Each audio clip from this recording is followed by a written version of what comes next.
నమస్తే, welcome to our channel. నేను పవన్. రాష్ట్రంలో ప్రస్తుత రాజకీయాలు ఎట్లా ఉన్నాయి అంటే చాలా కొత్త రాజకీయాలు వస్తున్నాయి. కొత్త వారు రాజకీయాలకు వస్తున్నారు, పాత వాళ్ళు పార్టీ మారుతున్నారు. అది ఏ పార్టీ అయినా సరే పాత వాళ్ళని నమ్మే పరిస్థితులున్న ప్రస్తుతం ఉన్న ఈ ప్రధానంగా ఉన్న మూడు పార్టీలు అంటే ఇంకో ప్రధానంగా తెరపైకి వస్తుంది ప్రతిపక్షంలో ఉన్న బీఆర్ఎస్ పార్టీ. చాలామంది వెళ్ళిపోతున్నారు, కొంతమంది జాయిన్ అవుతున్నారు. బీఆర్ఎస్ పార్టీ కూడా నిర్ణయించుకుంది కొత్త వాళ్ళకి ఛాన్సెస్ ఇద్దాం, కొత్త తరాన్ని ముందుకు తీసుకుపోవమనే విధంగా కూడా కేసీఆర్ అటు ఒక ముందని చేస్తున్నాం. సో నిజంగా ఎట్లున్నాయి రాజకీయాల పట్ల ప్రస్తుతం ఉన్న కొత్తగా వచ్చే వాళ్ళకి ఏ విధమైన అవగాహన ఉంది ఒకసారి పూర్తిగా మాట్లాడే ప్రయత్నం. మనతో పాటు బీఆర్ఎస్ నాయకురాలు అడ్వకేట్ నిరోష గారు ముందుగా వెల్కమ్ చేద్దాం. నమస్తే. హాయ్. సో ఏంటి ఎట్లా చూస్తారు? ప్రతిపక్షంలో ఉన్న 10 ఏళ్ళు అధికారంలో ఉండి ప్రతిపక్షంకి వచ్చారు కదా, ఎట్లా అనిపిస్తుంది? అధికారంలో ఉన్నప్పుడు అడ్మినిస్ట్రేషన్ని చాలా గొప్పగా చేసినాము, అందులో డౌటే లేదు. అది కళ్ళకు కనిపిస్తుంది. అభివృద్ధి కావచ్చు, సంక్షేమం కావచ్చు, కనిపిస్తుంది మనకి. ఈరోజు ప్రతిపక్షంలో కూడా గవర్నమెంట్లో ఏదైతే అధికారంలో ఉన్న కాంగ్రెస్ గవర్నమెంట్ నిద్రపోతుంది. వాళ్ళని ఎప్పటికప్పుడు మేము మేల్కొల్పుతూ నిద్ర లేపుతూ వాళ్ళకి పాలసీల మీద అడ్మినిస్ట్రేషన్ల మీద అవగాహన కల్పిస్తూ దాని పాత్ర కూడా మేము 100% ఫుల్ ఫ్లెక్స్డ్గా పనిచేస్తున్నాము. సో బీఆర్ఎస్ పార్టీ అధికారంలో ఉన్నా ప్రతిపక్షంలో ఉన్నా ఎప్పుడు ప్రజల పక్షానే ఉన్నది. తెలంగాణ సంక్షేమమైనా, తెలంగాణ అభివృద్ధికైనా, తెలంగాణ హక్కుల కోసం ఏ రోజైనా బీఆర్ఎస్ పార్టీ ముందుంటుంది అనే దానికి నిదర్శనం కనిపిస్తూనే ఉంది. అంటే కాంగ్రెస్ పరిపాలన ఎట్లా చూస్తారు? ఇప్పుడు దాదాపు 2 సంవత్సరాలు అవుతాయి, డిసెంబర్ వస్తే. ఇది ఎట్లా అనిపిస్తుంది సిచ్యువేషన్?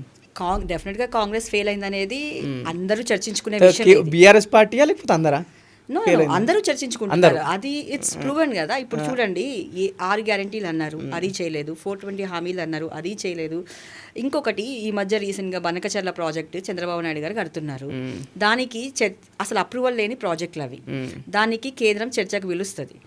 ఇప్పుడు దానివల్ల మనకి ఎంత నష్టం ఉందో మన రాష్ట్ర ముఖ్యమంత్రి గారికి తెలియదా? తెలుసుకోవాలి కదా. చుక్క నీరు ఇవ్వనంటుంది కదా ఇతర రాష్ట్రాలకు. అదే చెప్తున్నాను నేను. ఒకటే చెప్పేది ఏంటంటే, అప్రూవల్ లేని ప్రాజెక్ట్ ఈయన గురువు గారు కడుతున్నాడు అని చెప్పేసి ఈయన అప్రూవల్ లేని దానికి కేంద్రం చర్చకి పిలిస్తే ఈయన పోతాడు. ఈయన పోకూడదు కదా, ఇక్కడే రిజెక్ట్ చేయాలి కదా. అది లేదు. అది లేకుండా యాక్చువల్గా బనకచర్ల ప్రాజెక్ట్ మీద చాలా పెద్ద సబ్జెక్ట్ ఇది. మాట్లాడాలంటే if you have time I can talk. Actually Banakacherla project ఏంటంటే, గోదావరి నీళ్లు కృష్ణకి తీసుకెళ్తారు, ప్రకాశం బ్యారేజ్, అక్కడ నుంచి బొల్లపల్లి వెళ్తుంది. సో ఏదైతే మనకి ట్రిబ్యునల్ ఉంది, 1980లో ఒక ట్రిబ్యునల్ ఉంది. ఆ ట్రిబ్యునల్లో ఒక ఆర్డర్ ఉంది, ఏదైతే గోదావరి వాటర్ నువ్వు తీసుకెళ్తావో దానికి ప్రో రేషియో బట్టి 65% ఆఫ్ రేషియో ప్రకారం మన తెలంగాణకి ఇవ్వాలి. సో అప్పట్లో 80 టీఎంసీ వాటర్ నువ్వు తీసుకెళ్తున్నావు కాబట్టి 45 మన అబౌవ్ నాగార్జున సాగర్ అంటే మనం మహబూబ్ నగర్ జిల్లా ఉంది, అక్కడికి 45 టీఎంసీ వాటర్ ఇవ్వాలి. సో ఇవాళ నువ్వు 200 టీఎంసీ తీసుకెళ్తా అన్నావు. మరి అలా చూసుకుంటే తెలంగాణకి ఎంత రావాలి? 112 రావాలి. 112 టీఎంసీ వాటర్ రావాలి. అవి లెక్క తేలిందా ఈరోజు వరకు? తేలలేదు. అదే కాకుండా ఉమ్మడి రాష్ట్రంలో, ఆంధ్రప్రదేశ్ ఉమ్మడి రాష్ట్రంలో ఉన్నప్పుడు మనకి 968 టీఎంసీ వాటర్ మన తెలంగాణ అని చెప్పి, తెలంగాణకి హక్కు అని చెప్పేసి మనకి ఉంది. దాన్ని చంద్రబాబు నాయుడు గారు అపోజ్ చేసిర్రు. అది కూడా ఈరోజు వరకు కన్ఫర్మేషన్ లేదు. దానికి సంబంధించి మన 248 టీఎంసీలకు కాళేశ్వరం కట్టుకుంటే దానికి అపోజ్ చేసిండు, లేఖలు రాసిండు. అన్ని అప్రూవల్స్ ఉన్నాయి కాళేశ్వరం ప్రాజెక్ట్కి. ఆల్మోస్ట్ 11 అప్రూవల్స్ తీసుకున్నాం మనం కాళేశ్వరం ప్రాజెక్ట్ కట్టడానికి. అలాంటి ప్రాజెక్ట్ని కూడా నువ్వు రిజెక్ట్ చేసినావు, అపోజ్ చేసినావు. ఈరోజు ఏంటంటే మన తెలంగాణ టోపోగ్రఫీ చూసుకుంటే తెలంగాణ ఇక్కడ ఉంటుంది, ఆంధ్ర ఇక్కడ ఉంటుంది.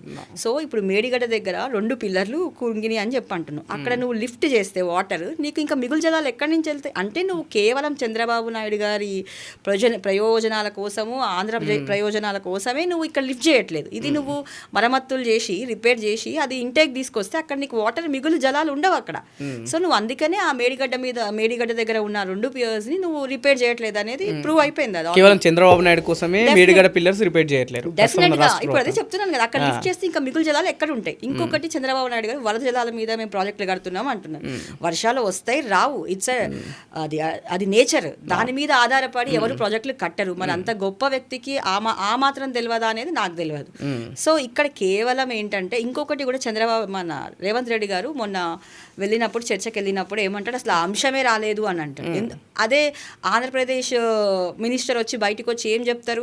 చర్చ జరిగింది, మేము దాని మీద కమిషన్ వేస్తున్నాము, 35 డేస్లో రిపోర్ట్ ఇస్తామని ఆయన ఆంధ్రప్రదేశ్ నీటిపారుదల శాఖ మంత్రి. ఎగ్జాక్ట్లీ ఆయన ఆ మినిస్టర్ రిపోర్ట్ ఇస్తామని చెప్తున్నాడు. మన ముఖ్యమంత్రి ఏమంటున్నాడు, అసలు ఆ చర్చ రాలేదు, చర్చ రాని నేనేం చెప్తాను అంటున్నాడు. అంటే ఈయనకు అసలు సోయి లేదు, ఈయనకి తెలంగాణ ప్రజల మీద సోయి లేదు, అవగాహన లేదు. సో ఈయనకు అసలు మోస్ట్లీ మన రేవంత్ రెడ్డి గారికి ఏది సరిగా అర్థం కాదు. ఎవరో ఒకళ్ళు మా హరీష్ రావు గారో మా రామన్ననో ఎవరో ఒకళ్ళు వాళ్ళని ఎప్పుడు నిద్రలేపుతూ వాళ్ళకి చెప్తూ ఉంటే తప్ప ఆయనకు అర్థం కాదు. కాబట్టి అక్కడ కూడా ప్రూవ్ అయింది, అక్కడ కూడా రేవంత్ రెడ్డి గారి తెలిసిపోయింది ఉద్దేశం ఏంటనేది. ఇంకా ముందు ఒకసారి ఈ పాలిటిక్స్కి వెళ్ళే ముందు ఎక్కడి నుంచి వచ్చారు, మీ నేపథ్యం ఏంటిది, నిజంగా పాలిటిక్స్ని ఎందుకు చూస్ చేసుకోవాల్సి వచ్చిందంటే ఏం చెప్తారు? బిఫోర్ పాలిటిక్స్ నేను ఒక ఎంప్లాయీ, నోవటీస్లో ఫార్మా కంపెనీలో నేను ఒక ఎంప్లాయీ. Okay okay. సో పొలిటికల్గా ఎందుకు రావాలి అనుకుంటున్నాను అంటే, చదువుకున్న వాళ్ళు ఇప్పుడు కేటీఆర్ గారు లాంటి వ్యక్తి ఎక్కడ ఉద్యోగం చేసి ఇక్కడికి వచ్చి ఉద్యమాలు చేసి రాష్ట్రాన్ని 9.5 సంవత్సరాల అధికారంలో చూసాం ఎంత డెవలప్ చేశారు. అంటే ఆయనకున్న నాలెడ్జ్, ఆయనకున్న అడ్మినిస్ట్రేషన్, ఆ పాలసీ మేకింగ్, అవగాహన, సో ఇవన్నీ చదువుకున్న వాళ్ళకి ఎక్కువ ఉంటాయని నా ఫీలింగ్. మీ ప్రాంతం ఎక్కడి నుంచి వచ్చారు మీరు? నేను ఖమ్మం నుంచి వచ్చాను. Proper is Khammam. సో ఆ కేటీఆర్ గారిని చూసి ఇన్స్పైర్ అయ్యి, ఎందుకంటే యువతకు ఆయన ఒక ఇన్స్పిరేషన్. ఎందుకంటే ఆయన ఒక్క పొలిటికల్గానే కాదు, అన్ని విధాలుగా ఆయన పాలసీ చూసాం, ఆయన వర్క్ చూసాం 10 years. అంటే సెటిల్డా లేక ఇట్లా హైదరాబాద్ సెటిల్డా లేక ఖమ్మం నుంచే లైక్ మీరు ఇప్పుడు సెటిల్డ్ ఇన్ హైదరాబాద్. ఇప్పుడు జనరల్గా మీరు రాజకీయం లేకపోతే రావాలనుకున్నా లేదా ప్రాంతం ఏమన్నా ఉందా, లేకపోతే కేవలం హైదరాబాద్ నుంచి మీరు ఓవరాల్గా మాట్లాడాలనుకుంటున్నా? అదేం లేదు, ప్రజెంట్ అయితే ప్రతిపక్షంలో ఉన్నాము. ప్రతిపక్షం మీద, ఎందుకంటే నేను ఒక తెలంగాణ ఆడబిడ్డని. తెలంగాణలో నేను బిఫోర్ తెలంగాణ నేను ఢిల్లీలో చదువుకున్నప్పుడు చూసిన తెలంగాణ ఎంత వెనకబడింది, అసలు తెలంగాణ వాళ్ళని ఎంత ఘోరంగా అవమానించే వాళ్ళు అనేది ఈవెన్ ఐ ఫేస్డ్ ఇట్. మీకు తెలంగాణ వచ్చిన తర్వాత సరే బీఆర్ఎస్ పార్టీ అధికారంలోకి వచ్చింది, మీకు ఎప్పుడు అనిపించింది, మొదటిసారి ఎప్పుడు అనిపించింది అరే మనం కూడా ఇన్ కేస్ పాలిటిక్స్కి వెళ్తే ప్రజలకు ఏదైనా మంచి చేయాలనుకుంటే బీఆర్ఎస్ పార్టీని ఎంచుకోవాలని ఏమైనా సందర్భం ఉందంటారా? డెఫినెట్గా అదే చెప్తున్నా, మీకు కంటిన్యూ చేసేది ఏంటంటే, చదువుకున్నప్పుడు నేను చూసిన తెలంగాణలో మనం ఎంత వెనకబడి ఉన్నామో, మనల్ని ఎంత ఘోరంగా అవమానించారు. ఒక ఎంప్లాయ్మెంట్స్ దగ్గర కావచ్చు, ఉద్యోగాల దగ్గర కావచ్చు, కామన్ సింపుల్ థింగ్ ట్రెడిషన్స్ దగ్గర. మీ తెలంగాణ వాళ్ళకి ఏమొచ్చు, ఏం రాదు, చదువు రాదు, సంజ రాదు, మాట్లాడడం రాదు. మీకు ఎదురైనా ఇట్లాంటి? డెఫినెట్ అదే చెప్తున్నా, నేను చదువుకున్న టైంలో నేను ఫేస్ చేసిన విషయాలే. అంటే ఇక్కడ ప్లేస్ మన హైదరాబాద్ నార్త్లో, ఆంధ్రాలో చెప్తున్నా కదా, అలాంటి సందర్భాలు చూసిన నేను.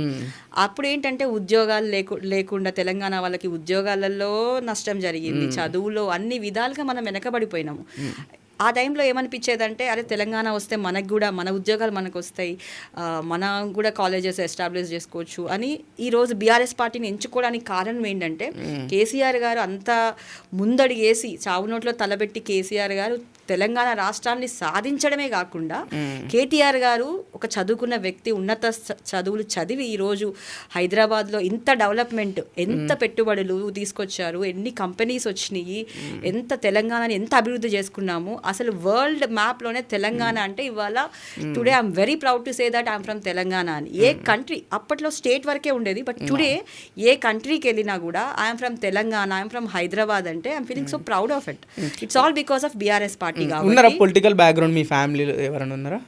No nobody is there. నిజం అంటే ఎందుకు మంచిగా చదువుకున్నారు, ఫార్మా కంపెనీలో జాబ్, అంటే ఎందుకు పాలిటిక్స్ ఎందుకు చూస్ చేసుకోవాలి? అదే చెప్తున్నా కదా, చదువుకున్న వాళ్ళు వస్తే ఇన్నోవేటివ్ థింగ్స్ వస్తాయి. ఇప్పుడు కేటీఆర్ గారు వచ్చిన తర్వాతనే కదా ఇంత ఆయన థాట్ ప్రాసెస్ కావచ్చు, ఆయన ఆలోచన విధానం కావచ్చు.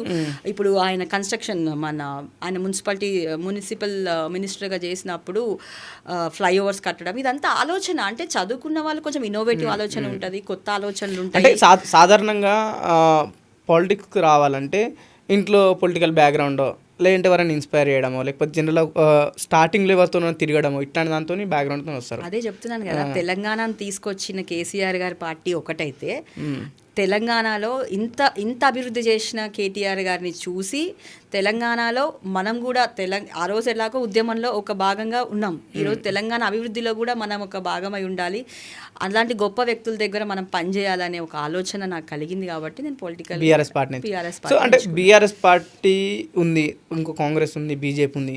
సో ప్రధానంగా బీఆర్ఎస్ పార్టీని ఎంచుకుందే కేటీఆర్ గారు ఇష్టం, కేసీఆర్ గారు. కేసీఆర్ అంతే. మిగతా పార్టీలు ఎంచుకోవడానికి ఇంకేం కారణం లేదా? కారణం అంటే కాంగ్రెస్ చూస్తున్నాం 60-70 ఇయర్స్ నుంచి చూస్తున్నాం. కాంగ్రెస్ వల్ల ఏ రోజు కూడా ఎక్కడ లాభం జరిగింది లేదు. అన్ని విధాలుగా నష్టపోయినాం. కాంగ్రెస్ అంటేనే స్కామ్గ్రెస్, అన్ని స్కామ్లు కాంగ్రెసే చేస్తుంది. ఇక బీజేపీ వరకు వస్తే ఈరోజు బీజేపీ అఫ్కోర్స్ చాలా ఇప్పుడు మతం అని ఇదని అదని లేనిపోని అన్నీ తీసుకొస్తున్నారు. నేను ఒకటే అడుగుతున్నా బీజేపీ వాళ్ళని, ఇన్ని సంవత్సరాలు మతాలు లేవా? ఇన్ని సంవత్సరాలు మనం దేవుళ్ళని పూజించలేదా? మరి అందరం బాగానే ఉన్నాం కదా, మరి ఎందుకు అదే విషయాన్ని పదే పదే లేవనెత్తి? ఇప్పుడు మన ఇండిపెండెన్స్ అప్పుడు మనతో ముస్లిం సోదరులు లేరా, క్రిస్టియన్ సోదరులు లేరా, హిందువులు లేరా? మనందరం కలిసికట్టుగా చేసుకొని ఇండియాకి ఒక ఫ్రీడమ్ తెచ్చుకున్నాం.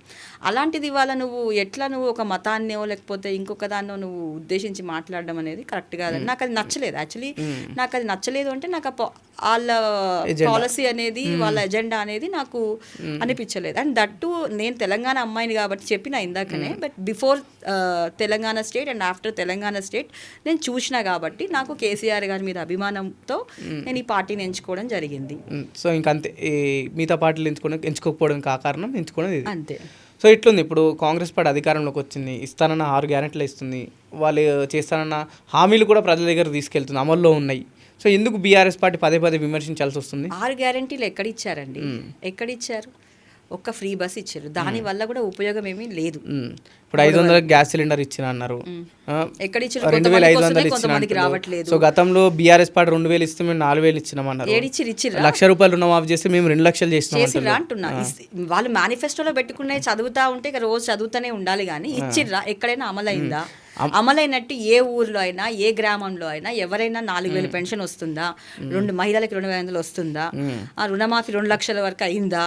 ఆ రైతు బంధు ఏమైపోయిందండి? 3 రైతు బంధు ఇవ్వాల్సింది 2 ఎగ్గొట్టేసి 1 ఇచ్చి, అది కూడా ఏదో స్థానిక సంస్థ ఎలక్షన్స్ వస్తున్నాయని చెప్పేసి పండుగ చేసుకో అంటుండు.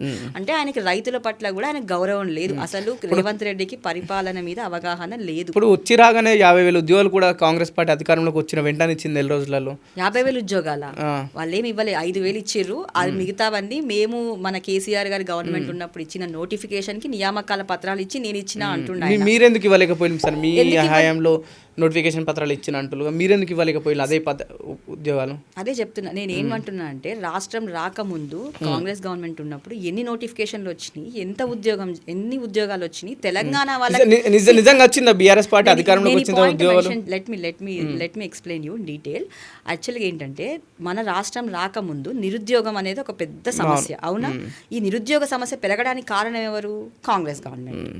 సో నేనేమంటున్నా అంటే, ఆ రోజు ఎందుకు జరిగింది అంటే, తెలంగాణ ప్రజలకి ఉద్యోగం చేయాలంటే Mulki movement, if you go in the past 1969-70s చూసుకుంటే ముల్కీ మూమెంట్ వచ్చింది. ఎందుకు వచ్చింది? తెలుగు ఖచ్చితంగా చెయ్యాలి అని చెప్పేసి ఒక క్లాజ్ తీసుకొచ్చారు. మనం తెలంగాణలో ఉన్నప్పుడు ఉర్దూ ఉండేది మనకు అఫీషియల్ లాంగ్వేజ్, అట్లా మనం నష్టపోయినాం. అదే కాకుండా సీమాంధ్ర వాళ్ళకే ఎక్కువ ఉద్యోగాలు వచ్చాయి, అమ్ముకునేవాళ్ళు. అట్లా మనం నష్టపోయినాము. తెలంగాణ వాళ్ళకి చదువు, ఎందుకంటే తెలంగాణలో కాలేజెస్ కూడా, ఇన్స్టిట్యూషన్స్ కూడా ఎక్కువ ఆంధ్రాకి వచ్చేవి. తెలంగాణలో ఒక్క మెడికల్ కాలేజ్ ఉందా అప్పట్లో? నేను చెప్తున్నా. సో అట్లా కొంచెం మనకి ఏంటంటే చదువు మీద అవగాహన లేకుండే, అప్పుడు కల్పించలేదు వీళ్ళు, అన్నీ వాళ్ళ సైడ్ తీసుకున్నారు, అయిపోయింది. సో అక్కడ మనం నష్టపోయినాం. దానివల్ల ఏమైందంటే నిరుద్యోగం అంచెలంచెలుగా పెరుగుకుంటూ వచ్చినప్పుడు 2014లో మన రాష్ట్రం వచ్చిన తర్వాత కేసీఆర్ గారు ఒకటి సవరణ చేసి లోకలైట్స్ 95% లోకల్ క్యాండిడేట్స్కి ఉద్యోగాలు రావాలి అని చెప్పేసి ఒకటి తీసుకొచ్చారు. అప్పటి నుంచి మన తెలంగాణ వాళ్ళు ఉద్యోగాలు చేయడం మొదలుపెట్టారు. తర్వాత మెడికల్ కాలేజెస్, తర్వాత మనము చూస్తున్నాం ఇంజనీరింగ్ కాలేజెస్, మెడికల్ కాలేజెస్, మన ఉద్యోగాలు మనకు వచ్చినాయి. అండ్ దట్టు అది చెప్తున్నా, ఈ మొత్తం నిజంగా మీరు భావిస్తున్నా తెలంగాణలో యువతకు నిరుద్యోగులకు ఉద్యోగాలు వచ్చినాయి? ఎందుకంటే ప్రస్తుతం నిరుద్యోగులు వాళ్ళే ఎజెండా పెట్టుకుని కేసీఆర్ గద్దె దింపాలని నిరుద్యోగుల జించులు ప్రస్తుతం వాళ్ళే బాధపడుతున్నారు. అంటే ఉద్యోగాలు ఇవ్వనందుకు ఏదైతే తప్పు చేసిలో వాళ్ళే స్వయంగా చెప్తున్నారు, గతంలో కేసీఆర్ ఉద్యోగాలు ఇవ్వకుండా అంత కొంత మంచి ఉండని ఒక ఎజెండా తీసుకెళ్తున్నారు. నేను ఒకటే చెప్తున్నా, అదే చెప్తున్నా, ఈ 10 సంవత్సరాల్లో 1,65,000 ఉద్యోగాలు ఇచ్చినాం. కానీ వీళ్ళు పెంచిర్రు చూసిర్రా నిరుద్యోగము, ఇంత నిరుద్యోగం అన్ఎంప్లాయ్మెంట్ పెరిగింది కదా, ఇంతమందికి ఉద్యోగాలు, ప్రభుత్వ ఉద్యోగాలు కల్పించడం కష్టమని భావించి దూరదృష్టితోనే కేటీఆర్ గారు ఏం చేసిర్రంటే, దీనికి సైముల్టానియస్గా సైముల్టానియస్గా కార్పొరేట్ వ్యవస్థని కూడా డెవలప్ చేశారు. దానివల్ల ఎంఎన్సి కంపెనీస్ పెట్టుబడులు పెడితే దానివల్ల ఉద్యోగులు యువతలకి ఎంతో మంది బీటెక్ గ్రాడ్యుయేషన్ అయిపోయిన వాళ్ళకి లేకపోతే ఫార్మా స్టూడెంట్స్కి ఇక్కడ ఉద్యోగం కల్పించిండ్రు. దానివల్ల కొంచెం నిరుద్యోగ సమస్యని మనం అట్లీస్ట్ కొంచెం వీళ్ళు ఏదైతే పెంచి పోషించిండ్రో ఇన్ని సంవత్సరాలు దాన్ని మనం ఓవర్కమ్ చేయగలిగినాం. అర్థమైంది కదా. కానీ ఇంకా స్టిల్ నిరుద్యోగులు ఇంకా బాధపడుతున్నారు. ప్రభుత్వాలు మారినా ఇంకో ప్రభుత్వం వచ్చినా సరే స్టిల్ వాళ్ళు ఇంకా ధర్నాలు రాస్తారోకులు చేస్తూనే అదే నేను చెప్తున్నా కదా. ఇప్పుడు వాళ్ళకి ఏమైందంటే అప్పట్లో ఇచ్చింది మేము ఇచ్చినాం 1,60,000 ఉద్యోగాలు ఇచ్చినాము. ఇటు ప్రైవేట్ సెక్టార్లో కూడా దానికి మించి 20 లక్షల ఉద్యోగాలు చాలామంది బికాస్ ప్రతి ఇయర్ గ్రాడ్యుయేట్ కంప్లీట్ చేసుకొని దాదాపు లక్షల మంది యువత బయటకు వస్తారు. అంతమంది యువతకి ఉద్యోగాలు ప్రభుత్వ ఉద్యోగాలు కల్పించడం కష్టమనే దూరదృష్టితో ఈ ఆలోచన చేసినాం. సో దీనివల్ల కూడా మనకి దీనివల్ల 2 లాభాలు ఉన్నాయి. ఒకటి ఏంటంటే రెవెన్యూ జనరేట్ అవుతుంది, అట్ ద సేమ్ టైం పావర్టీని తగ్గించవచ్చు, యువతకి ఉపాధి కల్పించిన వాళ్ళం అవుతాం. ఇంత ముందు జాగ్రత్తతో పరిపాలన చేశారు బీఆర్ఎస్ పార్టీ వాళ్ళు. కానీ ఆ రోజు ఏమైందంటే యువతని వీళ్ళు తప్పుదోవ పట్టించారు. ఏమైందంటే 1 సంవత్సరంలో 2 లక్షల ఉద్యోగాలు ఇస్తారని చెప్పేసి మేనిఫెస్టో తీసుకొచ్చి రాహుల్ గాంధీని తీసుకొచ్చి అక్కడ ఇప్పుడు ఏమైపోయిందంటే ఆశాజీవి మనిషి అన్న వాళ్ళు ఆశాజీవి. సరే ఈ గవర్నమెంట్ వస్తే సంవత్సరానికి 2 లక్షల ఉద్యోగాలు వస్తాయని పాపం నిరుద్యోగులు కూడా దాన్ని భ్రమలో పడిపోయి ఆ రోజు కేసీఆర్ గారికి ఓటు వేయలేదేమో. ఇప్పుడు తెలుసుకున్నారు వాళ్ళు వాస్తవాలు, ఇప్పుడు తెలుసుకుంటున్నారు కదా. ఒక నిరుద్యోగులే కాదు ప్రతి సెక్టర్లో ఇవాళ తెలుసుకుంటున్నారు. రేవంత్ రెడ్డి గారు చెప్పిన మేనిఫెస్టోలో హామీలు అంత అబద్ధం అని చెప్పేసి ఇవాళ ప్రతి ఒక్క వర్గం తెలుసుకుంటుంది. అందులో నిరుద్యోగులు ఒక సెక్టర్. అంటే కావాలని ఇప్పుడు ప్రస్తుతం జరుగుతున్న సిచ్యువేషన్ చూస్తే రీసెంట్గా మన కాంగ్రెస్ పార్టీకి చెందిన కొందరు నాయకులు మేము ఇక్కడ కూడా 2 లక్షల ఉద్యోగాలు అని చెప్పలేమని చెప్పేసి ఒక నాయకుడు అన్నాడు. సో నిజంగా వాళ్ళు చెప్పలేరా? చెప్పారండి. నేను చెప్పడం ఏంటి, వాళ్ళు లైవ్ లో రాహుల్ గాంధీ తీసుకొచ్చారు. ఎందుకంటే వీళ్ళ నమ్మట్లేదని చెప్పేసి రాహుల్ గాంధీ వచ్చి చెప్పినారు. ముఖ్యమంత్రి ఇప్పుడున్న మన ప్రస్తుత ముఖ్యమంత్రి గారు చెప్పినారు, డిక్లరేషన్స్ ఇచ్చినారు, ఇన్ని చేసినారు. మేము చెప్పలేదు. అదే చెప్తున్నా కదా, వాళ్ళకి కూడా పొంతన లేదు కాంగ్రెస్ లో. అసలు ఒక మంత్రి ఏం చెప్తాడో ఇంకో మంత్రికి తెలియదు, ఇంకో మంత్రి ఏం చేస్తాడో ఒక మంత్రికి తెలియదు, అసలు ముఖ్యమంత్రి ఏం చేస్తాడో ఎవరికి తెలియదు. సో ముందు కాంగ్రెస్లోనే వాళ్ళకి అండర్స్టాండింగ్ లేదు. అడ్మినిస్ట్రేషన్ చేయడం చేత కావట్లేదు వాళ్ళకి. ఏదో అబద్ధాలు చెప్పేసి ఏదో పిచ్చి మాటలన్నీ మాట్లాడేసి అధికారంలోకి వచ్చారు. ఇలా చేయాలనేటప్పటికి వచ్చేసరికి ఏం అర్థం కాక ఎవరి గోల వాళ్ళది పనిలో. కానీ ఒకవైపు కాంగ్రెస్ పార్టీ చెప్తుంది ఏంటంటే ప్రస్తుతం అయితే నిరుద్యోగులు ఉన్నారో వాళ్ళని పూర్తిగా బీఆర్ఎస్ పార్టీ రెచ్చగొట్టి కాంగ్రెస్ పైకి తోలేస్తుంది. గాంధీ భవన్ ముట్టడి కావచ్చు, సెక్రటేరియట్ ముట్టడి, ఇట్లాంటిది దానికి కారణంగా ప్రధానంగా ఉన్నది వాటి ఇంకా బీఆర్ఎస్ పార్టీ అంటున్నారు. నిరుద్యోగులు అంటే వాళ్ళు చాలా చదువుకున్న వాళ్ళు.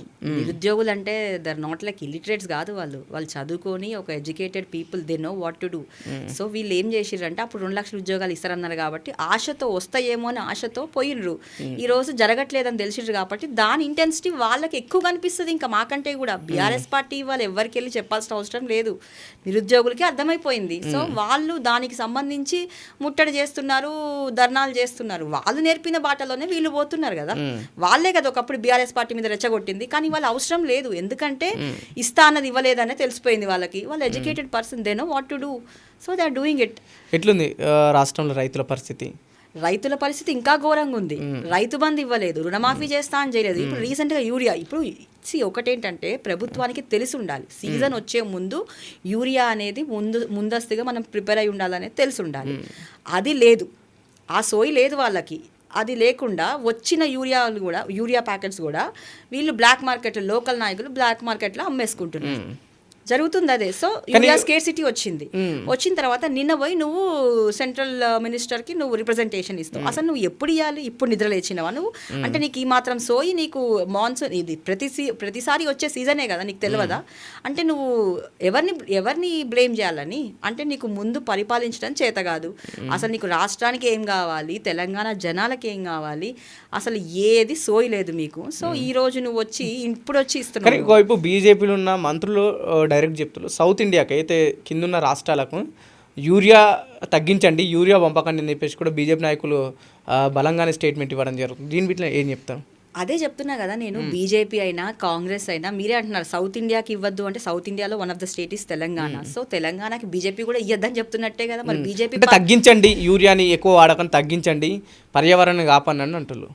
అదే ఇప్పుడు ఒకటి నేను చెప్తున్నా, ఇప్పుడు మాన్సూన్ ఇప్పుడు ఆల్రెడీ సీజన్ స్టార్ట్ అయిపోయింది. సో ఈ వారం రోజుల్లోనే వాళ్ళు ఇప్పుడు యూరియా చల్లాలి, లేకపోతే పంట చేతికి రాదు. అలాంటిది నువ్వు ఇప్పుడు ఒక పాస్ పుస్తకం మీద 3 బ్యాగులు ఇస్తా అంటున్నావు.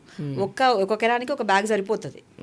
అలాంటిది 15 ఎకరాలు 20 ఎకరాలు ఉన్న వాళ్ళ పరిస్థితి ఏంటి అంటే బీజేపీకి కూడా సోయి లేదు, తెలియదు కదా, బీజేపీకి కూడా తెలియదు, సోయి లేదు. ఎందుకు? వాళ్ళకి ఫస్ట్ ఆఫ్ ఆల్ అవగాహన లేదు. ఎంత యూరియా కావాలి, మన తెలంగాణలో ఎన్ని ఎకరాల భూములు ఉంది, ఎంత రైతులు ఉన్నారు, ఇవన్నీ వాళ్ళకి ఒక అవగాహన ఉంటే కదా వాళ్ళకి ఎంత పర్సెంటేజ్ ఆఫ్ యూరియా ఇవ్వాలి లేదు అని తెలిసేది. సో వాళ్ళకి అవగాహన లేదు. బీజేపీకి అయితే లిటరల్ నిల్ నాలెడ్జ్. కానీ కాంగ్రెస్ పార్టీ కావచ్చు, లేకపోతే ఈ రాష్ట్రంలో కాంగ్రెస్ పార్టీ, సెంట్రల్లో ఉన్న బీజేపీ కావచ్చు, రైతు ప్రభుత్వాలు అని ఏ పార్టీ నాయకులు ఆ పార్టీకి చెప్పుకుంటున్నారు. ఇప్పుడు మీరే చెప్పారు కదా, బీజేపీ సౌత్ ఇండియా స్టేట్స్కి యూరియా తగ్గించమని అంటుంది అన్నాను. మరి దాని వల్ల రైతులు నష్టపోతారు కదా. మరి ఇక వాళ్ళు ఎట్లా రైతు పార్టీ అవుతారు? ఇక కాంగ్రెస్ అయితే ఇక మనకి చెప్పనే అవసరం లేదు, వాళ్ళు అన్ని విధాలుగా వాళ్ళని వాళ్ళే ప్రూవ్ చేసుకుంటున్నారు. తెలంగాణలో 2 లక్షలకు పైగా ఉన్న రైతులకు రుణమాఫీ చేసినాం అంటున్నారు. ఎక్కడ చేసిర్రు? ఏ ఏరియా, తెలంగాణ గ్రామాలలో మొన్న ఏదో ఇక్కడ గోల్కొండ దగ్గర జెండా ఎగిరేసిన తర్వాత ప్రజల్ని ఉద్దేశిస్తూ మాట్లాడాను. అదే ఇక రేవంత్ రెడ్డి మాట్లాడమంటే ఆయనకు ఒక సభ అవసరం లేదు, ఒక ఏది అవసరం లేదు. ఆయన ఇష్టం వచ్చినట్టు ఎప్పుడు పడితే ఏది పడితే అది మాట్లాడేస్తాడు ఆయన. అట్లనే 6 గ్యారెంటీలు అన్నాడు, ఇంకా ఏంటి 60,000 ఉద్యోగాలు అన్నారు అంటారు. ఏదైనా మాట్లాడతాడు రేవంత్ రెడ్డి. ఇష్టం అయిపోయింది. రేవంత్ రెడ్డి అంత తక్కువ చేసి ఎందుకు చూస్తున్నారు? మేము తక్కువ చేయట్లేదు. బీఆర్ఎస్ పార్టీ ప్రధానంగా అంతే చూస్తుంది కదా. మేము చేయట్లేదండి. ఇప్పుడు ఆయననే అట్లా చేసుకుంటున్నాడు. ఇప్పుడు మీరే అంటున్నారు కదా 2 లక్షల రుణమాఫీ అయింది అంటున్నారు. మరి వెళ్దాం పదండి.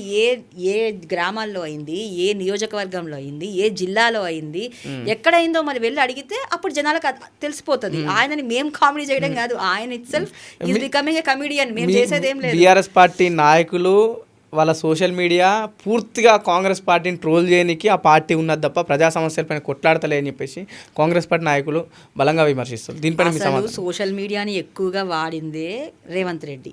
ఆ సోషల్ మీడియాని వాడి లేనిపోని అబద్ధాలు చెప్పి, లేనిపోని అన్ని చేసి, అన్ని వర్గాల వాళ్ళని రెచ్చగొట్టి, అనవసరమైన కంటెంట్, అనవసరమైన క్యారెక్టర్ అసాసినేషన్ చేసింది కూడా రేవంత్ రెడ్డి. అలాంటి అవసరాలు మాకు లేవు.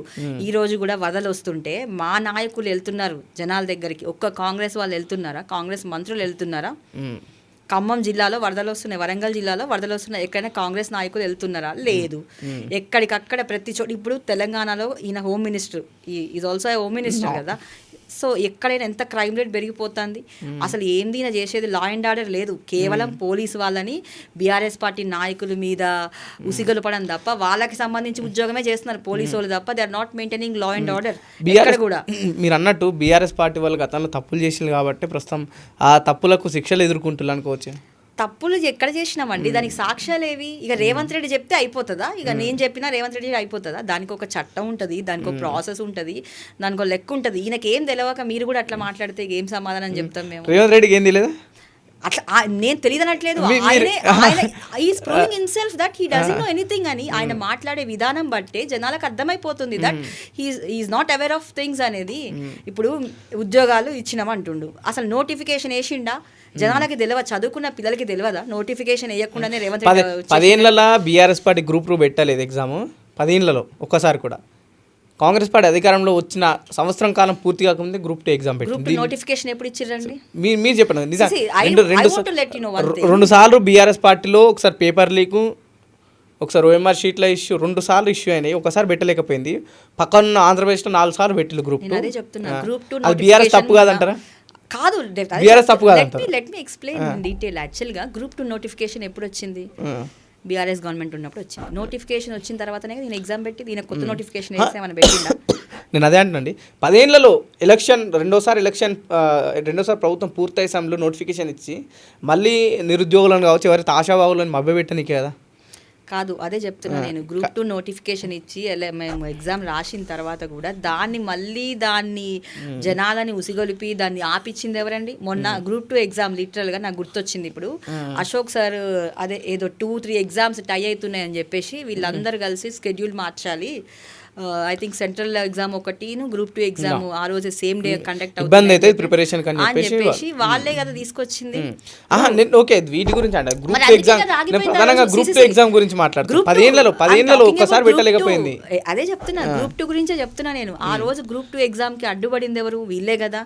ఆ రోజు కాంగ్రెస్ గవర్నమెంట్ వాళ్ళందరూ అటే ప్రతిపక్షంలో ఉండి ఎవరికి సపోర్ట్ చేసిరు? ఆడికే సపోర్ట్ చేసిరు కదా, వాళ్ళకే సపోర్ట్ చేసిరు. వాళ్ళు అడ్డుపడడం వల్లనే మేము గ్రూప్ 2 ఎగ్జామ్ ప్రతి నోటిఫికేషన్ Exactly. ఒకటి 9.5 ఏళ్లలో కాంగ్రెస్ పార్టీ అడ్డుపడింది కాబట్టి మేము గ్రూప్ 2 ఎగ్జామ్ పెట్టలేకపోయినాం అంతేనా మేము పెట్టాలనే ఉద్దేశంతోనే నోటిఫికేషన్లు ఇచ్చినాము. ప్రతిసారి ప్రతి విషయంలో ప్రతి చోట కాంగ్రెస్ గవర్నమెంట్ ఎల్ఓపి లేదండి వాళ్ళకి, వాళ్ళు ఎట్లా అడ్డు పెడతారు? ప్రతిపక్షంలో ఎల్ఓపి లేదు, బీఆర్ఎస్ విలీనం చేసుకున్నది. మీరే ఇందాక సరే ఎల్ఓపి లేదు, 3-4 ఎమ్మెల్యేలు ఉంటాయి కాంగ్రెస్ పార్టీలో. రేవంత్ రెడ్డి ఆ రోజు ఉన్నారు కదా, ప్రతిపక్షంలో ఉన్నాడు కదా ఆయన, ఎంపీగా ఉండే. అసెంబ్లీకి వెళ్ళి అసెంబ్లీ లేకపోతే ఏముంటదండి? ప్రతిపక్షంలో అంటే ఒక్క అసెంబ్లీలో ఉన్న స్టేట్ కి సంబంధించిన దాంట్లో ఎక్కడ కూడా తను ఇన్వాల్వ్ కాలేడు. సరే బీఆర్ఎస్ పార్టీని విమర్శించాలా ఖచ్చితంగా, కేటీఆర్ అక్కడ ఉన్న వర్కింగ్ ప్రెసిడెంట్ కావచ్చు, కేసీఆర్ అధ్యక్షుడిగా విమర్శించాలని తను ఖచ్చితంగా కొట్లాడాడు, తన పందా తన వేరు. తననే నేను అన్నది అట్లా అంటారు. ఎల్పీ లేదు అక్కడ, ఎల్పీ లేని మీరు అడ్డుకున్నారంటే ఏమవుతుందండి? ఎల్పీలే చేయాలి, క్వశ్చన్ చేయాలని ఎక్కడ డెమోక్రటిక్ కంట్రీలో ఉన్నాం మనము.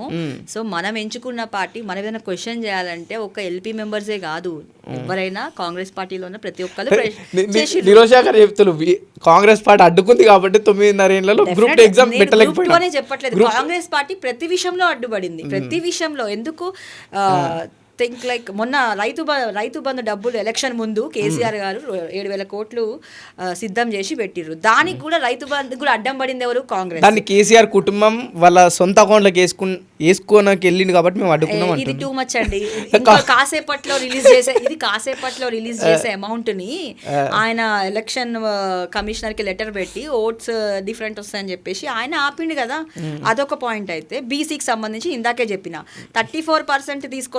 యాక్చువల్గా 2013లో కిరణ్ కుమార్ రెడ్డి సుప్రీంకోర్టుకు పోవడం వల్లనే బీసీ రిజర్వేషన్ తగ్గించి మన ఎలక్షన్కి పోవాల్సి వచ్చిందని చెప్పిన. సో దాన్ని ఫుల్ఫిల్ చేయడం కోసమే కేసీఆర్ గారు 34% రిజర్వేషన్ తీసుకురావాలని చెప్పేసి ఒక ఆర్డినెన్స్ తీసుకొచ్చిర్రు. ఆర్డినెన్స్ తీసుకొచ్చినప్పుడు దాని మీద కూడా రేవంత్ రెడ్డి వాళ్ళు సంబంధించిన స్వప్నారెడ్డి కావచ్చు, ఇంకెవరో కావచ్చు, వాళ్ళు కేసులు వేసి ఆ 34% కూడా రిజర్వేషన్ రాకుండా ఆపింది ఆ రోజు కాంగ్రెస్ గవర్నమెంట్. ఈ రోజు మళ్ళీ మేము 42% ఇస్తా అంటే ఎవరు నమ్ముతారు?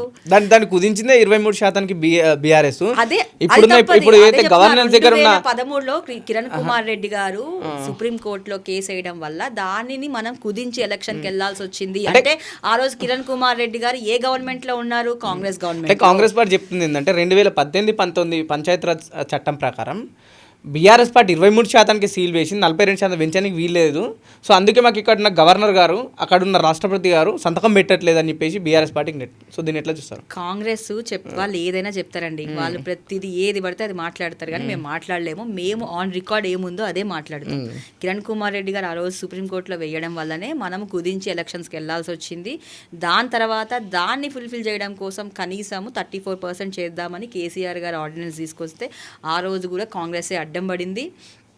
ఇప్పుడు 42% చేయాలన్న ఉద్దేశం వాళ్ళకు ఉంటే, చిత్తశుద్ధి ఉంటే, అఖిలపక్షంగా అందరినీ కలుపుకొని ఒక తెలంగాణ మూవ్మెంట్ని మనం ఎట్లయితే కేసీఆర్ గారు అందరినీ కలుపుకొని ఒక ఉద్యమం లాగా చేసిర్రో అట్లా కనుక రేవంత్ రెడ్డి నిజంగా బీసీలకి న్యాయం చేయాలనుకుంటే చేస్తేనే బీసీ బిల్లు వస్తుంది. రాష్ట్రపతి దగ్గర బిల్లు పెండింగ్ ఉంటే నువ్వు జంతర్ మంతర్లో ఏం చేస్తావు? అక్కడికి పోయి కేంద్రంలో అధికారంలో లేదు కదా కాంగ్రెస్ పార్టీ. అసలు నువ్వు ఫైట్ చేయాల్సింది ఎక్కడ? రాష్ట్రపతి దగ్గర అడగాలి. నువ్వు అపాయింట్మెంట్ ఇస్తలేరని చెప్తారు కాంగ్రెస్. ఇక రేవంత్ రెడ్డి చెప్పడానికి చెప్పినా కదా, లైవ్ ఎగ్జాంపుల్ ఏంటంటే బనకచర్ల ఎజెండా లేదని చెప్పి మన ముఖ్యమంత్రి చెప్తాడు. మన ఏపీ గవర్నమెంట్ నీటిపారుదల శాఖ మినిస్టర్ ఏం చెప్తాడు? బయటకు వచ్చి చర్చ జరిగింది, 35 రిపోర్ట్ కమిషన్ వేసినాం, 35 డేస్లో రిపోర్ట్ వస్తుంది అంటాడు. ఇక అక్కడే కూడా తెలిసిపోయింది ఆయన ఏది పడితే అది మాట్లాడతారు అనేది రేవంత్ రెడ్డికే సాధ్యమైంది. ఒక మాట, బీసీ ఉద్యమాన్ని మీరు ఎట్లా చూస్తారు తెలంగాణలో ప్రస్తుతం? బీసీ ఉద్యమం బీసీలకు న్యాయం జరుగుతుందంటే మాకు మంచిదే, కానీ బీఆర్ఎస్ పార్టీ చేసిందా బీసీలకు న్యాయం? చెయ్యాలని ఇప్పుడు ఇందా చెప్తున్నా, చెయ్యాలనే ఉద్దేశంతోనే 34% మేము తీసుకొస్తామనే ఉద్దేశం కేసీఆర్ గారికి బీసీలకు న్యాయం చేయాలని ఉంది కాబట్టి కేసీఆర్ గారు ఆ ప్రపోజల్ తీసుకొస్తే దాన్ని కూడా అపోజ్ చేసింది కాంగ్రెసే. కానీ నిజంగా బీఆర్ఎస్ పార్టీ అధికారంలో ఉన్నప్పుడు లేకపోయినా కూడా మీ దాంట్లో ఉన్న కీలకమైన నాయకులు, బీసీకి సంబంధించిన కీలక గంగుల కమలాకర్ కావచ్చు, శ్రీనివాస్ గౌడ్, మధుసూదన్ చారి, ఇలాంటి వాళ్ళు ఎప్పుడు కూడా ప్రెస్ మీట్ పెట్టి కూడా మాట్లాడలేకపోయిన వాళ్ళు ప్రస్తుతం అధికారం పోగానే బీసీ నినాదం ఎత్తుకొని వీళ్ళు ప్రెస్ మీట్ పెడుతున్నా ఇంకా మిగతా వాళ్ళు కూడా ఎవరు బయటకు రావాలి. బీసీ నినాదం మేము చెప్పేది అదే. నేను మీకు 34% రాకపోతే కూడా కేసీఆర్ గారు మంత్రులు 4 మంత్రులు ఇచ్చారు. అదే కాకుండా కార్పొరేట్ చైర్మన్లో కావచ్చు, విద్యా రంగాలలో కావచ్చు, ఆరోగ్య పిల్లలకి చదువుకి సంబంధించి ఇంకా లీగల్ డిపార్ట్మెంట్లో నామినేటెడ్ పోస్టు చాలామంది బీసీలకు ఇచ్చినాము. ఇందాక మీరు అది ఆయనకి బీసీలకు న్యాయం చేయాలని బీసీలను ఎంకరేజ్ చేశారు కేసీఆర్ గారు. వీళ్ళు అడ్డం చెప్పినా కానీ కూడా బీసీలకు వర్కింగ్ ప్రెసిడెంట్ ఇవ్వలేరు కదా, ఏంటంటే బీసీలకు వర్కింగ్ ప్రెసిడెంట్ ఇవ్వలేరు కదా BRS party working president. Working president ఇప్పుడు అదే Congress party Congress party working president ఇచ్చింది, ఇక్కడ సరే స్టేట్ అధ్యక్షుడిని బీసీని చేసింది. బీజేపీ కూడా మొన్నటి వరకు స్టేట్ అధ్యక్షుడు బీసీ మరి ఉండే. కాంగ్రెస్ బీసీ ప్రెసిడెంట్ చేస్తే మరి బీసీలకు ఏం న్యాయం చేశారు? చెయ్యమనండి మరి బీసీలకు ఏం న్యాయం చేశారు? 2 మంత్రి పదవులు ఇచ్చింది. మరి మేము కూడా ఇచ్చినాం కదా. గంగుల కమలాకర్ గారు మీరే చెప్పారు కదా, శ్రీనివాస్ గౌడ్ గారు, తలసాని శ్రీనివాస్ యాదవ్ గారు, ఒకళ్ళకి ఎక్సైజ్ డిపార్ట్మెంట్, ఒకళ్ళకు వెల్ఫేర్, డిపార్ట్మెంట్స్ ఏదైనా కావచ్చండి. Minister is minister, already minister ఇచ్చిర్రు, మా కేసీఆర్ గారు ఇచ్చిర్రు. మినిస్టర్సే కాదు, నామినేటెడ్ పోస్ట్లో, స్టేట్ కార్పొరేషన్స్లో, లీగల్ నామినేటెడ్లో, అన్ని నియోజకవర్గాలలో స్టేట్ నామినేషన్స్, మన జిల్లా వారిగా నామినేషన్ పోస్ట్లో కూడా బీసీలకి న్యాయం చేసిర్రు. అది అధికారికంగా మీరు అన్నట్టుగా ఒక లా ప్రకారం చేయాలని కూడా ఆయన చాలా ట్రై చేస్తే కూడా దానికి కాంగ్రెస్ పార్టీ తగ్గించింది. 23% తెచ్చింది బీఆర్ఎస్ పార్టీ అంటున్నారు. కాదది కిరణ్ కుమార్ రెడ్డి గారు చూసుకోండి, మీరు రికార్డులో చూసుకోండి. కిరణ్ కుమార్ రెడ్డి గారు సుప్రీంకోర్టులో అది చేయడం వల్లనే ఆ రోజు మనం కుదించి ఎలక్షన్కి వెళ్లాల్సి వచ్చింది. ఇట్స్ ఆన్ రికార్డ్, చెక్ చేసుకోవాలి కాంగ్రెస్ వాళ్ళు. When they talking something they need to check. ఒకవైపు బీఆర్ఎస్ పార్టీలో ఇంటి గొడవలు ఎక్కువైపోయినాయి, పార్టీ పనులు తక్కువైపోయినాయి బయట టాక్. నేనేం అనుకోవట్లేదు, నాకేం అనిపించట్లేదు ఇంటి గొడవలు పార్టీ గొడవలు అని నాకేం అనిపించట్లేదు. మేమందరం ప్రతిపక్షం మీద ప్రజల కోసం పనిచేస్తున్నాము. బీఆర్ఎస్ పార్టీలో 4 స్తంభాలు ఉంటే ఒక్కొక్కరు ఒక దారి అయిపోయింది. కవిత గారితో ఒకవైపు, కేటీఆర్తో ఒకవైపు, ఒకరికొకరు సమన్వయం లేదు, పార్టీ విచ్చడివిలి అయిపోయింది. ఎవరు కూడా పార్టీ కింది స్థాయి కార్యకర్తలకు, నాయకులకు అర్థమవుతలేదు ఎవరితో పని చేయాలా. కవిత దగ్గరికి పోయిన వాళ్ళు బీఆర్ఎస్ పార్టీకి వస్తలేదు, బీఆర్ఎస్ పార్టీలో కవిత దగ్గరికి పోతలేరు. మరి నాకైతే అట్లేం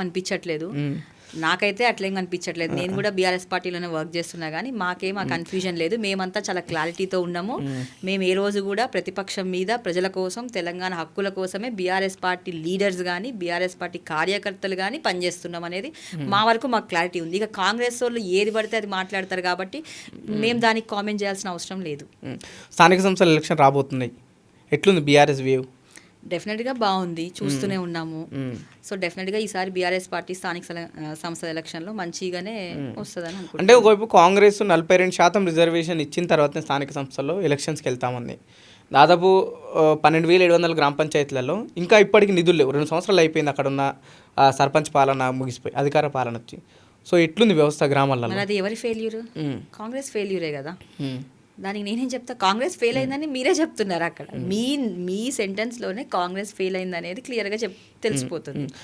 ఖచ్చితంగా అంటే అక్కడ జరుగుతున్న సిచ్యువేషన్స్ని ఖచ్చితంగా ప్రొజెక్ట్ చేస్తాం, అట్లేం లేదు. ఇప్పుడు 2000 దాదాపు 2 సంవత్సరాల దగ్గరకు వస్తుంది సర్పంచ్ పాలన పూర్తి అధికార పాలన వచ్చి. చాలామంది ఇబ్బంది పడుతుంది కాబట్టి ఖచ్చితంగా మాట్లాడతారు. అంటే మీ దగ్గరికి మీ ఖమ్మం జిల్లాకి వెళ్ళినప్పుడు ఏమన్నా ఎదురైనాయి మీకు? అంటే ఇబ్బంది ఉంది, ట్రాక్టర్లో డీజిల్ పోయినీకి లేదు, అయితే ఆ చిత్త ట్రాక్టర్లు ఉంటాయి దాంట్లో డీజిల్ పోయినీకి లేదు, స్ట్రీట్ లైట్స్ లేవని మీతో ఎవరైనా చెప్పారా? నేను స్టార్టింగే చెప్పాను, కాంగ్రెస్ వల్ల ఏ ఒక్క సెక్టర్లో కూడా, ఏ ఒక్క తెలంగాణలో ఏ ఒక్కటి కూడా సరిగా లేదు.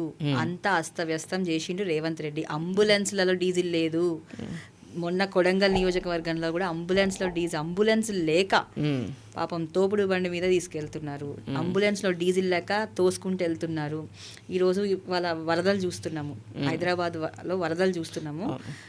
ఎందుకు ఫెయిల్ అయినాము అంటే వాటర్ టెండర్స్ ఎప్పుడు పిలవాలి? మేలో పిలవాలి. వాళ్ళు ఎప్పుడు పిలిచారు? జూలైలో పిలిచారు. జూలై అంటే కోర్ రైనీ సీజన్, అప్పటికి వాళ్ళు ఎప్పుడు పని చేసుకుంటారు? అండ్ ఇంకొకటి, జిహెచ్ఎంసీ చూస్తుంది ప్రతిసారి. అది జిహెచ్ఎంసీ కాకుండా వాళ్ళు చేయాల్సిన వర్క్స్ అన్ని, రెస్పాన్సిబిలిటీస్ అన్ని నువ్వు హైడ్రాకి అప్పచెప్తే హైడ్రాకి ఏం తెలుస్తుంది?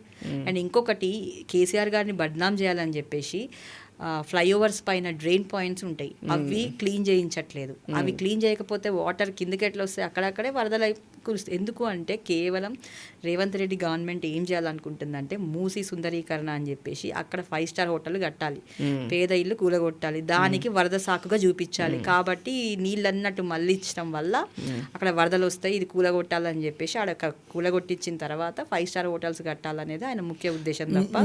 మీరు ఎట్లా చూసారా హైడ్రాని? ఏ విధంగా మీరు తీసుకుంటారు పర్సనల్గా చెప్పండి. అంటే సరే పార్టీ ఏ పార్టీ ఆ పార్టీ విమర్శిస్తారు కాబట్టి మీరు ఒక చదువుకున్న వ్యక్తిలాగా ఎట్లా చూస్తారు? ఇంకొక పాయింట్, ఇక్కడ మన స్ట్రాటజికల్ నాలా డెవలప్మెంట్ ప్రోగ్రామ్ అని కేసీఆర్ గారు ఒకటి తీసుకొచ్చారు 2020 వరదల తర్వాత. దానివల్ల ఆ ప్రోగ్రామ్ వల్ల చాలా వరకు చాలా ప్లేసెస్లో మనం పాజిటివ్ ఫీడ్బ్యాక్ చూసినాం. దాన్ని కంటిన్యూ చేయాలన్న సోయి లేదు ఈయనకి. అది కంటిన్యూ చేస్తుంటే ఈరోజు హైదరాబాద్లో ఇంత వరదలు రాకుండే. మీరు స్వాగతిస్తున్నా హైడ్రాని? పర్సనల్గా చెప్పారు, పర్సనల్ పార్టీకి ఒక నాయకురాలుగా కాకుండా స్వాగతిస్తున్నామా అంటే దానికి కొన్ని ఇప్పుడు ఒకటి ఏదో కట్టేసినాం కదా కూలగొట్టేసినాం కదా అన్నట్టు ఉండకూడదు. ఏదైనా కన్స్ట్రక్టివ్గా ఉండాలా, డిస్ట్రక్టివ్గా కాదు. దానికి కొన్ని రెగ్యులేషన్స్ మార్చుకోవాలి. దాని తగ్గట్టుగా వాళ్ళ రెగ్యులేషన్స్ మార్చుకొని ఇప్పుడు కొత్తగా వచ్చే అప్రూవల్స్ కానీ మంచిగా చేయండి. అంటే ఇప్పుడు వాళ్ళు ఏమంటారు అంటే సరే 10 ఏళ్ళలో కాదు, అంతకుముందు ఉమ్మడి ఆంధ్రప్రదేశ్లో ఉన్నప్పుడు కూడా దాదాపు 200 చెరువులు ఈ కబ్జాకు గురి అయినాయి.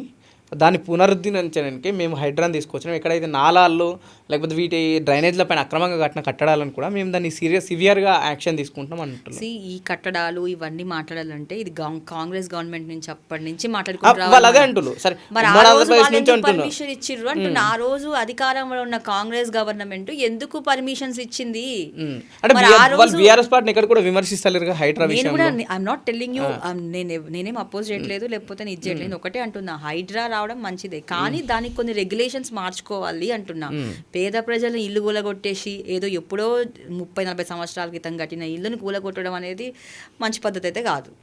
దానికి నువ్వు కొన్ని రెగ్యులేషన్స్ మార్చుకో. ఇప్పుడు కొత్తగా వచ్చే వాటి మీద నువ్వు చూపించుకో నీదేమన్నా అప్పుడు దానికి సంబంధించి. అంతేగాని 40-50 సంవత్సరాల క్రితం నువ్వు కట్టిన ఇల్లు కూలగొట్టేసి వాళ్ళని రోడ్ల మీద వేయడం అనేది కరెక్ట్ కాదని నేను భావిస్తున్నా. At the same time coming to political thing, ఇది కాంగ్రెస్ తీసుకొచ్చింది హైడ్రా అనేది. మరి ఆ రోజు కళ్ళు మూసుకున్నారా కాంగ్రెస్ వాళ్ళు 30-50 సంవత్సరాల క్రితం? ఎందుకు ఇచ్చారు? వాళ్ళు అదే చెప్తారు. గతంలో ప్రభుత్వాలు ఏమున్నా తప్పులు జరిగినాయి, సో ఇప్పుడు ఏదో ఒక ప్రభుత్వం నువ్వు చేసిన తప్పుకి ప్రజలు ఈ రోజు దాన్ని ఫేస్ చేయాలా? అంటే నువ్వు ఆ రోజు సక్రమంగా చేస్తుంటే, నీ పరిపాలన సక్రమంగా ఉంటే ఈ రోజు ప్రజలకి ఈ సమస్య రాదు కదా. చాలా వరకు 80% మంది స్వాగతిస్తున్నారు హైడ్రాని. ఇప్పుడు హైడ్రా వల్ల చాలా వరకు ఈ నాలాలు బ్లాక్ అయిపోవడం, క్లీన్ అయిపోయినాయి, వరద నీరు అనేది తొందరగా వెళ్ళిపోయే పరిస్థితి కనిపిస్తుంది. నేను అదే చెప్తున్నా, ఇప్పుడు ఎప్పుడో కట్టినది కూలగొట్టడం కంటే ఇక నుంచి చేసుకో కరెక్ట్గా. నీకు చేతనైతే నీకు ఆ చేత కావట్లేదా? అండ్ ఫస్ట్ ఆఫ్ ఆల్ నువ్వు ఉన్న నాలాలే, నువ్వు ఉన్న డ్రైన్ పాయింట్సే క్లీన్ చేయట్లేదు. నువ్వేం నాలాలు ఏం చేస్తావు చెప్పిగా? ఏం చేయవు కదా. నువ్వు డ్రైన్ పాయింట్స్ క్లీన్ చేయవు. లేకపోతే చెప్పా కదా ఇందాక, స్ట్రాటజికల్ నాలా డెవలప్మెంట్ ప్రోగ్రామ్ తీసుకొచ్చారు కేసీఆర్ గారు. ఆ ప్రోగ్రామ్ని కంటిన్యూ చేసినావా? చేయలేదు. నీకు అసలు నీకు దాని మీద అవగాహన లేదు రేవంత్ రెడ్డి. అదే చెప్తున్నా నేను. ఉన్నోడివైతే నువ్వు మే నుంచే దానికి సంబంధించి ప్రిపేర్ అయి ఉండాలి. నువ్వు డ్రైన్ పాయింట్స్ క్లియర్ చేయడం, డీ వాటర్ టెండర్స్ బిల్ ఇవ్వడం, ఇవన్నీ నువ్వు ముందే ప్లాన్గా ప్రిపేర్ చేసుకొని ఉంటావు. కేసీఆర్ గారు ఉన్నప్పుడు ఇవన్నీ ముందు జరిగినాయి. నువ్వు జూలైలో తీసుకొచ్చినావు టెండర్లని. వాళ్ళు ఎప్పుడు పని చేస్తారు? అండ్ ఇంకొకటి, నువ్వు జిహెచ్ఎంసీ చేయాల్సిన పని హైడ్రాకి అప్పచెప్తావు. హైడ్రాకి జిహెచ్ఎంసీకి కోఆర్డినేషన్ లేదు, వాళ్ళకి ఏం అర్థం కావట్లేదు. మధ్యలో ప్రజలు అస్తవ్యస్తం అయిపోతున్నారు. సో నేనేం చెప్తున్నానంటే, టోటల్లీ రేవంత్ రెడ్డికి అసలు పరిపాలన మీద అవగాహన లేదు. ఒకవేళ ఉన్నా కూడా ఆయనకి తెలంగాణ మీద ఇష్టం లేదు. తెలంగాణ రావడమే ఆయనకి ఇష్టం లేదు. ఆయన ఒక తెలంగాణ స్టేట్కి వ్యతిరేకం అనేది నేను భావిస్తున్నా. ఎందుకంటే ఆ రోజు ఉద్యమాలప్పుడు కూడా ఆయన మనకు సపోర్ట్ చేసింది లేదు. సో ఎప్పుడు ఆయన పదవి కాపాడుకోవాలి, చంద్రబాబు నాయుడు ఆయన గురువు గారికి ఆయన హెల్ప్ చేయాలనే థాట్ ప్రాసెస్లో ఉంటాడు తప్ప తెలంగాణ హక్కుల కోసం, తెలంగాణ ప్రజల కోసం, ఆయన తెలంగాణ అభివృద్ధి కోసం ఆయన పనిచేయడు. అది నేను చెప్పడం కాదు, చాలా చోట్ల చర్చ జరుగుతుంది. It's proven actually. ఫైనల్గా మీకు ఏమి డ్రీమ్ ఉందా పొలిటికల్గా? MLA, MP? లైక్ నాకు అట్లా ఏం లేదు. నేను చెప్పిన కదా, వచ్చే వాళ్ళు ఏదో ఒక డ్రీమ్ తోనే వస్తారు. అదే చెప్తున్నా, నాకు పార్టీ మీద అభిమానం ఉంది. తెలంగాణను తీసుకొచ్చిన కేసీఆర్ గారు అంటే అభిమానం ఉంది. పార్టీలో ఒక కార్యకర్తగా పార్టీ కోసం, తెలంగాణ హక్కుల కోసం, మా నాయకుల కోసం పనిచేస్తాం అంతే. అంటే లేదు అంటే మీ పర్సనల్, సరే పార్టీ పదవులు అందరికి ఇవ్వలేదు, అది సత్యం. అది ఏ పార్టీ అయినా సరే మీకు పర్సనల్గా అరే ఈ పోటీ మనం చేస్తే బాగుంటుందని ఇప్పుడు అని అనుకున్నాను. నాకు అట్లా ఏం లేదు. పార్టీ ఏది ఇచ్చినా నేను 100% దానికి సంబంధించి వర్క్ చేస్తాను. అట్ ద సేమ్ టైం ఇవ్వకపోయినా కూడా ఒక కార్యకర్తగా, ఒక అభిమాని, బీఆర్ఎస్ పార్టీ అభిమానురాలుగా, తెలంగాణ ఆడబిడ్డగా, తెలంగాణ హక్కుల కోసం ఎప్పుడు మేము బీఆర్ఎస్ పార్టీతోనే పనిచేస్తాం. ఎందుకంటే తెలంగాణ శ్రీరామ రక్ష అనేది కేసీఆర్ గారు బీఆర్ఎస్ పార్టీతోనే సాధ్యమవుతుంది. పార్లమెంట్ సమావేశాలు జరుగుతున్నాయి ఒకవైపు, ఓట్ చోరీ నినాదం పెద్ద ఎత్తున దేశ ప్రజల్లోకి కాంగ్రెస్ పార్టీ తీసుకెళ్తుంది, ఇండియా కూటమి. సో మీ ఒపీనియన్ ఏంటి దానిపైన? అంటే రాహుల్ గాంధీ ఈసీనే వ్యతిరేకిస్తుంది ఒకవైపు. రాహుల్ గాంధీ చేసే మాటలేమో నోబెల్గా మాట్లాడతాడు, కానీ ఆయనకి ఇంతైనా శాంక్టిటీ కానీ సిన్సియారిటీ కానీ ఉంటే ఫస్ట్ ఆయన అడగాల్సింది ఏంటంటే, ఒక ఎన్జిఓ ఆంధ్రప్రదేశ్లో ఎన్జిఓ ఏం చెప్పిందంటే 12.5% ఆఫ్ డిస్క్రిపెన్సీ ఉంది.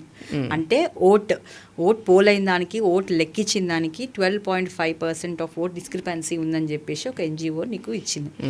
దాని మీద నువ్వు ఎందుకు చర్చించవు అంటే, ఇక్కడ ఆంధ్రప్రదేశ్లో సిబిఎన్ ఎన్డీ అలయన్స్ అంటే నువ్వు సిబిఎన్కి ఫ్రెండ్ అనే కదా నీకు ఈ ఫ్రెండ్ కాబట్టి నువ్వు ఎక్కడ ఆంధ్రప్రదేశ్ గురించి నువ్వు చర్చించట్లేదు మరి నీ సిన్సియారిటీ అక్కడ తెలిపోతుంది కదా అంటే ఇక్కడ ఏం తెలుస్తుంది కాంగ్రెస్ బీజేపీ రెండు ఒకటే అనే తెలిసిపోతుంది. సో మీరేమనుకుంటారు అంటే ఓటు చోరీ జరిగిందంటారా? అదే చెప్తున్నా నేను ఇప్పుడు ఆంధ్రప్రదేశ్ విధంగా మాట్లాడుకుంటే యాక్చువల్గా ఓట్ చోరీ అంటే ఏంటి, ఒక డెమోక్రటిక్ కంట్రీలో ఓట్ అనేది మన హక్కు. అంటే మన డెమోక్రసీనే వాళ్ళు అంటే ఇప్పుడు రాహుల్ గాంధీ చేస్తున్న ఆరోపణ ఏంటంటే జనరల్గా ఇప్పుడు ఒక సింగిల్ రూమ్లో దాదాపు 60 మంది ఒకే ఇంటికి సంబంధించిన వాళ్ళు ఉన్నారు, చనిపోయిన వాళ్ళు ఉన్నారు, బతికిన వాళ్ళు ఉన్నారు, అందరికీ ఆ ఇంట్లో ఓట్లు ఉన్నాయి. అంటే ఒక ఇంట్లో దాదాపు 60 ఓట్లు ఉన్నాయి, వాళ్ళు చనిపోయినలా బతుకున్న సంబంధం లేదు కానీ వాళ్ళందరూ వెళ్ళి ఓట్లు ఇస్తున్నారు అంటారు లెక్కలు లేకుండా. నేను అదే అంటున్నా, రాహుల్ గాంధీ చెప్పే మాటలేమో గొప్పగా ఉంటాయి, చేసే పనులు మాత్రం చాలా చిన్నగా అనిపిస్తున్నాయి. అందుకంటే దానికి ఉదాహరణనే మన ఆంధ్రప్రదేశ్ ఎలక్షన్ 12.5% ఆఫ్ డిస్క్రిపెన్సీ ఉంది కదా, మనం అక్కడ ఎందుకు చర్చించవు, దాని గురించి ఎందుకు ప్రస్తావించలేదు అంటే నీ సిన్సియారిటీ నీ శాంటిటీ అనేది ఇక్కడ తెలిసిపోతుంది. సో నీకు ఏ మాత్రం అనుకుంటున్నాం పక్క రాష్ట్రం సంబంధించి మనకెందుకు, మరి ఆయన అన్ని కర్ణాటక గురించి మాట్లాడిండు, మహారాష్ట్ర గురించి మాట్లాడిండు, మరి ఆంధ్రప్రదేశ్ గురించి ఎందుకు చర్చించట్లే అంటే అక్కడ చంద్రబాబు నాయుడు ఉన్నారని కదా, అంటే వీళ్ళు ఒకటనే కదా, చంద్రబాబు నాయుడు ఎవరితో ఉన్నారు, అలయన్స్ ఎన్డీఏతో ఉన్నారు, అంటే ఇక్కడ ఏంటి బీజేపీ కాంగ్రెస్ ఒక్కటని తెలుస్తుంది. మరి రాహుల్ గాంధీ సిన్సియారిటీ ఎక్కడ కనిపిస్తుంది? అంతేకాకుండా రాజీవ్ గాంధీ ఒక చట్టం తీసుకొచ్చారు కదా మన 1985లో 400 మంది కాంగ్రెస్ సభ్యులతో ఆమోదం చేయించుకొని పార్టీ ఫిరాయింపులకు సంబంధించి ఒకటి తీసుకొచ్చారు. దాన్ని నువ్వేమో రాహుల్ గాంధీ ఏమో అక్కడ కాన్స్టిట్యూషన్ పట్టుకొని మేము కాన్స్టిట్యూషన్ని ఫాలో అవుతాం అంటారు. మరి 50 I think if I'm not wrong 52nd amendment constitution amendment జరిగినప్పుడు నువ్వు ఆ చట్టం తీసుకొచ్చినావు. మరి నువ్వు ఇక్కడ మరి తెలంగాణలో ఎట్లా నువ్వు నీ పార్టీలోకి తీసుకుంటావు బీఆర్ఎస్ పార్టీ నాయకుల్ని? అంటే వాళ్ళు చెప్తున్నారు కాన్స్టిట్యూషన్ నేను మహేష్ కుమార్ గౌడ్ చెప్పిండు, టీపీసీసీ అధ్యక్షుడు, వాళ్ళు ఎక్కడ కూడా కాంగ్రెస్ పార్టీలో చేరలేరు, కాంగ్రెస్ పార్టీ సానుభూతి పరులు, వాళ్ళు బీఆర్ఎస్ పార్టీలో ఉన్నారని. అదే చెప్తున్నా, అంటే నువ్వు ఎక్కడ కూడా కాన్స్టిట్యూషన్ నువ్వు ఒబే చేయట్లేదు. అదే చెప్తున్నా, రాహుల్ గాంధీ మాటలేమో గొప్పగా కనపడతాయి, చేసే చేతలు మాత్రం అంత గొప్పగా మహేష్ గౌడ్ అంటున్నారు. ఇప్పుడు మనం అందరం చూసినాం, కడియం మన శ్రీహరి గారు కండువా కప్పుకోలేదా, మీరు చూడలేదా, టీవీలలో కనపడలేదా, దేవుడు కండు అంటారు. ఇక అట్లా అంటే మనం ఏం చెప్పలేము. వాళ్ళే అంటారు దేవుడు కండువా అని. నేను ఒకటే అంటున్నా, వాళ్ళు తెలియ అంటే వాళ్ళు ఏ పార్టీలో ఉన్నా కూడా చెప్పుకునేంత స్థితిలో ఉన్నారా? వాళ్ళు ఏమంటారు అంటే మేము కాంగ్రెస్ పార్టీ సింపథైజర్స్ గా ఉన్నాం. అసెంబ్లీ జరుగుతున్నప్పుడు వాళ్ళు ఎక్కడ కూర్చున్నారండి, ఎక్కడ కూర్చున్నారు? మొత్తం అట్లేమో తెలంగాణ చూసింది. అదే కాకుండా కండువాలు కప్పుకున్నారు, పోయారు, కాంగ్రెస్ సభలకు పోయారు, కాంగ్రెస్ మీటింగ్ లో ఉన్నారు, ఇన్ని జరిగినాయి కదా. మన సభ్యత్వం సభ్యత్వంగా సభల్లో కాంగ్రెస్ చేస్తున్న మీటింగ్లకి కాంగ్రెస్ పార్టీలో చేరాలంటే దానికి వాళ్ళ ఇప్పుడు నేనైనా మీరైనా పార్టీలో చేరాలి, సభ్యత్వం ఉంటుంది. సో వాళ్ళు తీసుకోలేరు. సభ్యత్వం దానికి సంబంధించి ప్రాసెస్ ఉంది, జరిగింది అనేది నిజం, వాళ్ళు వెళ్ళింది అనేది వాస్తవం.